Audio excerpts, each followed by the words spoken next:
മഴയത്ത് ഇന്നത്തെ ടാസ്ക് കഴിഞ്ഞു. ഇനിയൊന്ന് പോയി ദിയാകൃഷ്ണന്റെ ഡെലിവറി വ്ലോഗ് കാണാം. ഇനിയിപ്പോ നാളെ രാവിലെ വീണ്ടും ഇതൊക്കെ തുടങ്ങണ്ടേ. ഇനി ബ്രേക്ക്ഫാസ്റ്റ് എന്താണ് ഉണ്ടാക്കേണ്ടത്? കുറച്ച് കടലയും അരിയും എടുത്ത് വെള്ളത്തിലിടാം. നാളെ ദോശയും കടലക്കറിയും ഉണ്ടാക്കാം. അതാ നല്ലത്. അതാവുമ്പോൾ പെട്ടെന്ന് ജോലി തീരും.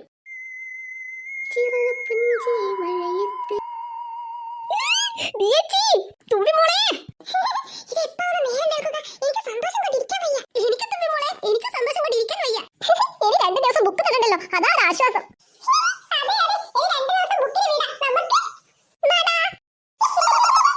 ചൊറക്കളൊക്കെ എത്തിയിട്ട് വേണമെടി ചിറാപ്പുഞ്ചി റീലൊക്കെ എടുക്കാൻ. റീലൊക്കെ എടുക്കാം, പക്ഷെ ഒരു സങ്കടമുണ്ട്.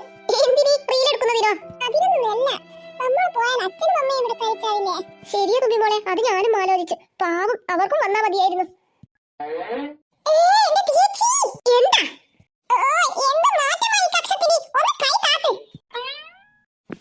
അത്ര വിഷം വെക്കാൻ മാത്രമൊന്നുമില്ല. നിന്റെ വലിയ നല്ലതാണല്ലോ. എന്റെ നല്ലത് തന്നെയാ. നിന്നോട് എന്റെ മേത്തിൽ നിന്ന് കാലെടുക്കാൻ പറഞ്ഞത്.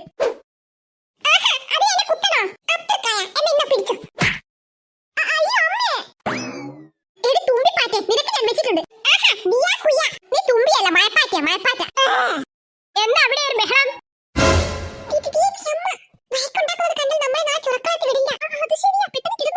കിടക്കാൻ നേരത്തെ ആരാ ബഹളം ഉണ്ടാക്കി കളിക്കുന്നത്? 4 പേര് മുറങ്ങിയില്ലേ?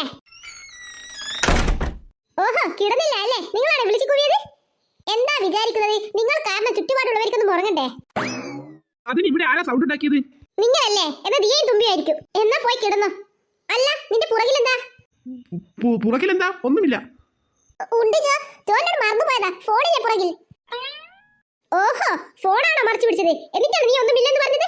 നിന്റെ നിൽപ്പും ഭാവവും കണ്ടപ്പോഴേ എനിക്ക് തോന്നി. നിന്നോട് പറഞ്ഞതല്ലേ കിടക്കാൻ നേരത്തെ ഫോൺ ഉപയോഗിക്കരുത്. നേരം വെളുത്ത് രാത്രി വരെ കാണുന്നില്ലേ? പിന്നെ എന്താ? ജോനോട് അമ്മയും ചാച്ചനും പറഞ്ഞതല്ലേ ഫോൺ രാത്രി ഉപയോഗിക്കരുത്? മക്കളായ കുറച്ച് അനുസരണയൊക്കെ വേണമല്ലേ അമ്മേ? അക്കാര്യത്തിൽ നീ വലിയ നല്ലതൊന്നുമല്ല. നിന്നോട് മിണ്ടാതെ നിൽക്കാൻ പറഞ്ഞത്. ജോജോ, നീ വേണ്ടാത്ത കളി കളിച്ചിട്ടാണ് നിന്നെ പറഞ്ഞത്. നീ അവിടെ വെറുതെ പിച്ചണ്ട. അമ്മ ഇവന്റെ വാക്കും കേട്ടിട്ടാണോ? ഇവൻ വെറുതെ ഓരോന്ന് പറയുക. എനിക്കറിയാം എന്താ സംഭവിച്ചതെന്ന്. പറയുന്നത് അനുസരിച്ച് കേട്ടോ. ഒതിയാക്കത്തിൽ ഫോൺ വെച്ച് വേഗം കിടന്നു. ബാക്കിയുള്ളവരുടെ ഉറക്കവും കൂടി കളയാൻ വേണ്ടി ഓരോരോ കുന്തവും കൊണ്ട് അവൻ ഇറങ്ങിക്കോളും. അമ്മ ഇവന്റെ വാക്കും കേട്ടിട്ടാണോ? ഞാൻ ആകെ 5 മിനിറ്റ് എടുത്തുള്ളൂ. അമ്മ ഇത് ജോ വെറുതെ കളവ് പറയുന്നതാ. ഞാൻ ഇത്ര സമയമായെന്ന് പറയുന്നത് ഫോൺ ഓഫ് ചെയ്യാൻ. എടാ ഭയങ്കര എന്ത് നുണയാ നീ പറയുന്നത്? എനിക്ക് കുറച്ച് കാണാൻ തരുമോ എന്നല്ലേ നീ ചോദിച്ചത്? അത് എനിക്ക് തരില്ലെന്നറിയാം, അതുകൊണ്ട് ഞാൻ വെറുതെ പറഞ്ഞതാ. ഫോൺ വെച്ച് പെട്ടെന്ന് കിടന്നുറങ്ങാൻ നോക്ക്. എന്റെ അമ്മോ, ഇല്ല, ഞാൻ ഫോൺ കാണുന്നില്ല. എന്താ പോരെ? അങ്ങനെ വായിക്കുവാ. ശരി, എന്നാ പെട്ടെന്ന് കിടക്കാൻ നോക്ക്. എന്റെ ഈശ്വരാ, എട്ടും പൊട്ടും തിരിയാത്ത ഈ പൊട്ടനെ കൊണ്ടാണ് ഞാൻ പെണ്ണ് കെട്ടിക്കാൻ നോക്കുന്നത്. ഇവിടെ ഇപ്പൊ 32 പല്ലും കാണിച്ച് ചിരിക്കാൻ മാത്രം എന്താ ഉണ്ടായത്? ഏയ് ഒന്നുമില്ല, എട്ടും പൊട്ടും തിരിയാത്ത ബാവ കിടന്നുറങ്ങിക്കും. ഞാൻ കിടന്നോളാം, നീ എന്നെ സൽക്കരിക്കണ്ട. ഈ പാല വെക്കൽ നിനക്കിട്ട് ഞാൻ വെച്ചിട്ടുണ്ട്. ആയിക്കോട്ടെ. മറ്റേത് രണ്ടുമായിരിക്കും മടി കൂടിയത്.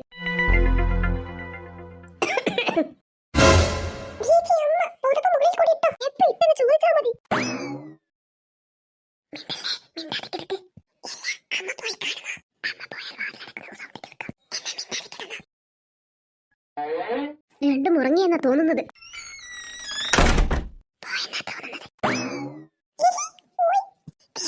നമുക്ക് ജോലിയുടെ ശങ്കുവിന്റെ റൂമിൽ പോയാലോ? എന്നിട്ട് വേണം നമ്മൾ കണ്ടിട്ട് വായ്പ പറയാം. അതൊന്നും ഉണ്ടാവില്ല. അമ്മയും ചാച്ചനും കിടക്കാൻ ചാരിക്കാണ്. നമുക്ക് അവിടെ ചെല്ലാം.